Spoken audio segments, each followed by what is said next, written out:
4 வரி 5 வரி கவிதைகள் எழுதுங்க. என் இதய துடிப்பு சூப்பராக எழுதலாம். இந்த என் இதய துடிப்பு என்ற தலைப்பில் அழகாக எழுதலாம்.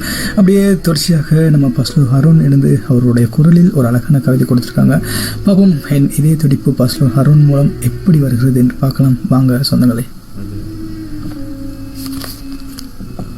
ஹாய் காய்ஸ், எல்லாரும் எப்படி இருக்கிறீங்க? நான் உங்கள் ஃபஸ்லுர் ரஹ்மான். இன்றைய நிகழ்ச்சியில எங்களுடைய ஆர்ஜி பிரபு அவர்கள் இதய துடிப்பில் என்கின்ற தலைப்பில ஒரு கவிதை கேட்டிருந்தாரு.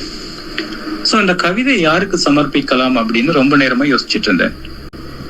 அப்பதான் முதல்ல எனக்கு ஞாபகத்துக்கு வந்தது என்னுடைய அம்மா.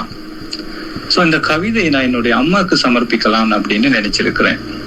பிடிச்சிருந்தா நீங்களும் கேட்டு பாருங்க, லைக் பண்ணுங்க. என் இதய துடிப்பில் ஒவ்வொரு நொடியும் உன் பெயர்தான் ஒலிக்கின்றது அம்மா. என் இதய துடிப்பில் ஒவ்வொரு நொடியும் உன் பெயர்தான் ஒலிக்கின்றது அம்மா. நான் சிரிக்கும் தருணங்களில் பின்னால் நீயே காரணம் என்று என் மனம் அமைதியாக சொல்கின்றது. நான் சிரிக்கும் தருணங்களில் எல்லாம் நீயே காரணம் என்று என் மனம் அமைதியாக சொல்கின்றது. உன் கைகளின் வெப்பத்தில் தான் என் உலகம் முதலில் உருவானது. உன் கைகளின் வெப்பத்தில் தான் என் உலகம் முதலில் உருவானது. உன் கண்களின் கவலையில்தான் என் வாழ்க்கை அர்த்தம் கண்டது. உன் கண்களின் கவலையில்தான் என் வாழ்க்கை அர்த்தம் கண்டது.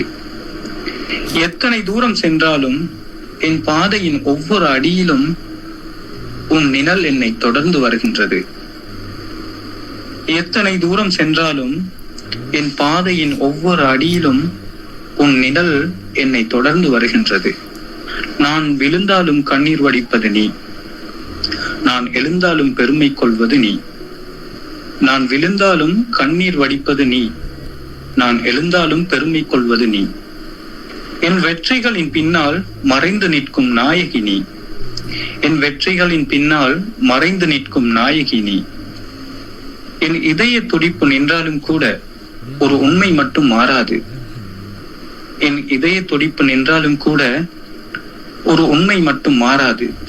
இந்த உலகில் என்னை முழுமையாக நேசித்தவர் என்றுமே நீயே என் அம்மா. இந்த உலகில் என்னை முழுமையாக நேசித்தவர் என்றுமே நீயே என் அம்மா. நன்றி. சூப்பரான கவிதையை அப்படி கொடுத்த நம்ம பஸ்லு அருண் அவர்களுக்கு நன்றி. அப்படியே தொடர்ச்சியாக